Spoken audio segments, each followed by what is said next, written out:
बांग्लादेश में राजनीतिक उठापटक के बीच वहां हिंदुओं पर लगातार हमले हो रहे हैं और लगातार हिंदू मंदिरों को निशाना बनाया जा रहा है। राजधानी ढाका, चटगांव और कुलना समेत कई क्षेत्रों में विशेष रूप से हिंदुओं को निशाना बनाया जा रहा है। इस हिंसा के दौरान जेल से कई कैदी फरार हो गए हैं और वहां खुलेआम हथियारों के साथ घूमते नजर आ रहे हैं। हिंसा में हिंदू मंदिरों, घरों और ऑफिसों में तोड़फोड़ की जा रही है। कई हिंदू महिलाओं पर भी हमले हुए हैं और अवामी लीग पार्टी से जुड़े 2 हिंदू नेताओं की हत्या भी कर दी गई है। कट्टरपंथियों द्वारा हिंदुओं की संपत्तियों को खास तौर पर निशाना बनाया जा रहा है।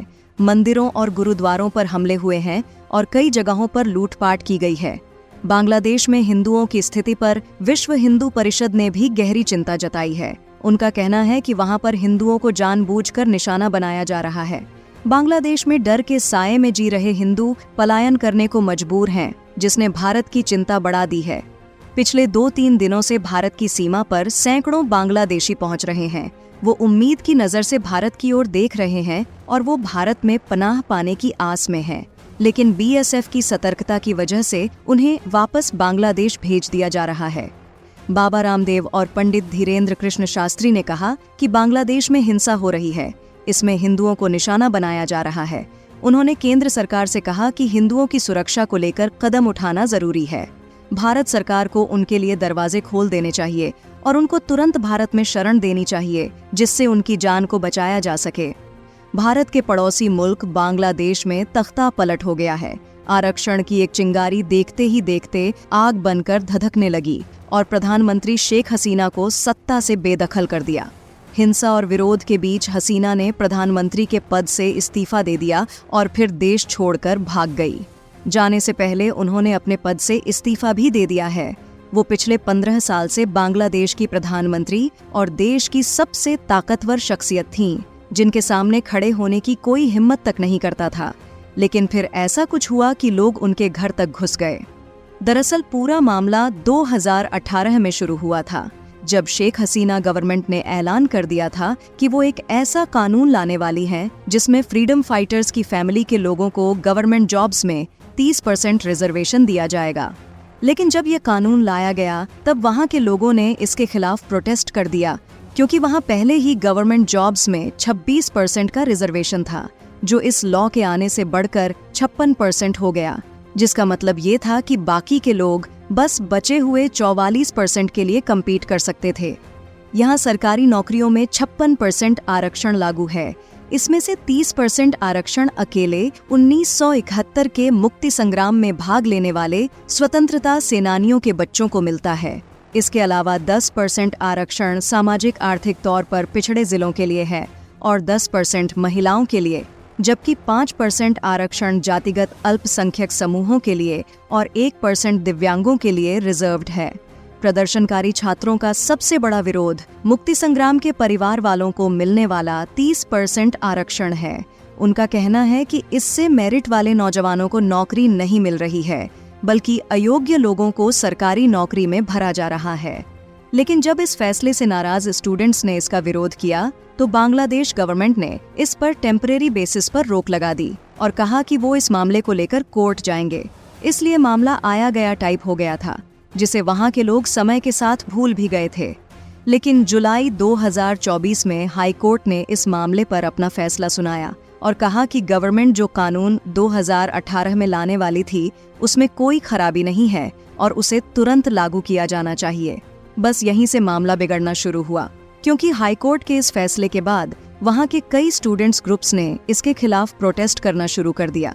पहले तो ये सब शांतिपूर्ण तरीके से हो रहा था, लेकिन फिर हालात कुछ ऐसे बिगड़े कि हिंसा होने लगी, जिसमें कई स्टूडेंट्स की जान चली गई।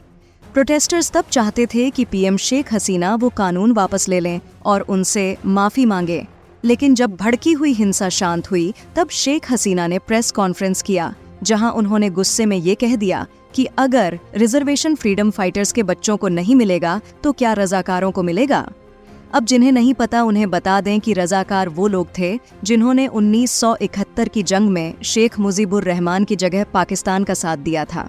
रजाकारों ने जंग के दौरान बेकसूर बांग्लादेशियों को मार गिराया था, जिसकी वजह से उन्हें गद्दार माना जाता है और आज भी बांग्लादेश में रज़ाकार शब्द को सबसे बड़ी गाली के तौर पर ही देखा जाता है।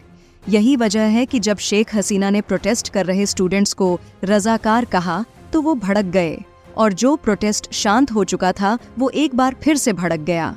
लेकिन तब भी शेख हसीना ने इसे सीरियसली नहीं लिया और उन्होंने ये कह दिया कि इस तरह के प्रोटेस्ट को तो उनकी पार्टी के स्टूडेंट विंग ही संभाल लेगा। ये एक तरह का मैसेज था कि वो स्टूडेंट प्रोटेस्ट का जवाब स्टूडेंट से ही देंगे। ये उनकी दूसरी बड़ी गलती थी, क्योंकि जैसे ही उनका ये बयान बाहर आया, उनकी पार्टी की स्टूडेंट विंग ने सड़कों पर विरोध कर रहे स्टूडेंट्स के साथ मारपीट करना शुरू कर दिया, और जिसमें उनका साथ पुलिस भी दे रही थी। हालात एक बार फिर से काबू से बाहर हो गए थे। इसमें सैकड़ों स्टूडेंट्स की मौत हुई और प्रोटेस्टर्स को रोकने के लिए आर्मी को उतरना ही पड़ा। इसके बाद प्रदर्शन कर रहे स्टूडेंट्स को किसी तरह मनाया गया कि वो प्रदर्शन बंद कर दें और सरकार द्वारा उनकी बात पर गौर किया जाए। यहाँ पर शेख हसीना ने एक और बड़ी गलती की, वो ये कि जब वो हिंसा के बाद एक बार फिर जनता के सामने आई, तब उन्होंने इस बात का दुख नहीं जताया कि हिंसा में सैकड़ों स्टूडेंट्स की मौत हो गई है और हजारों घायल हो गए। उन्हें इस बात का दुख था कि प्रदर्शन कर रहे स्टूडेंट्स ने मेट्रो में तोड़फोड़ कर दी है। इसके अलावा जब स्टूडेंट्स को घर जाने के लिए कहा गया था, तब उनसे ये भी कहा गया था कि उनके खिलाफ कोई कार्रवाई नहीं होगी।